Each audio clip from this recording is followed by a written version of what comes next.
Bahan renungan diambil dari Yesaya 22 ayat 15-25. Ayat emas, Yesaya 22 ayat 16. Ada apamu dan siapamu di sini? Maka engkau menggali kubur bagimu di sini. Hai yang menggali kuburnya di tempat tinggi, yang memahat kediaman baginya di bukit batu? Sebna mungkin nama yang asing buat kita, tetapi ada yang bisa kita pelajari dari kisah hidupnya.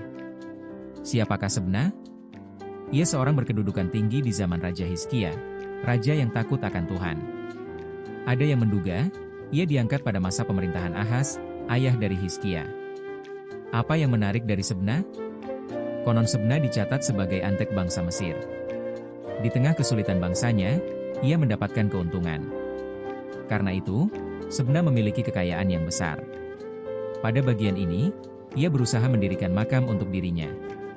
Ini bukan persiapan masa depan, tetapi permasalahan serius dari tindakannya sendiri. Firman Tuhan kepada Sebna demikian, ada apamu dan siapamu di sini, maka engkau menggali kubur bagimu di sini. Hai yang menggali kuburnya di tempat tinggi, yang memahat kediaman baginya di bukit batu? Ayat 16. Apa yang salah?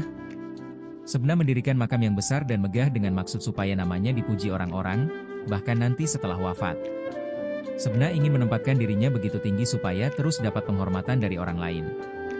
Saya pernah menyaksikan sebuah film, menarik tokoh utamanya berkata begini, setelah saya mati, saya tidak mau dilupakan. Saya rasa di antara kita tidak ada yang berpikiran seperti Sebna.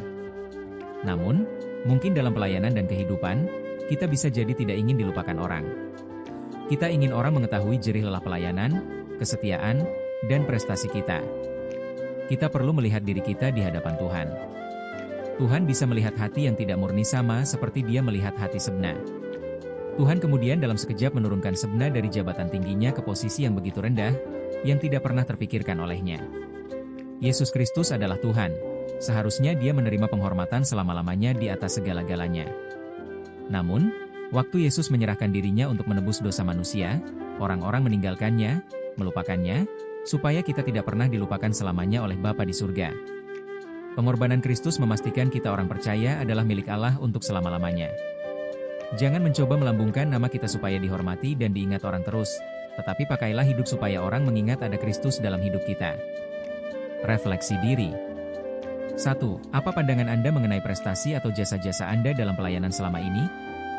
2. Apa yang mau Anda lakukan supaya orang lain melihat Kristus melalui kehidupan Anda?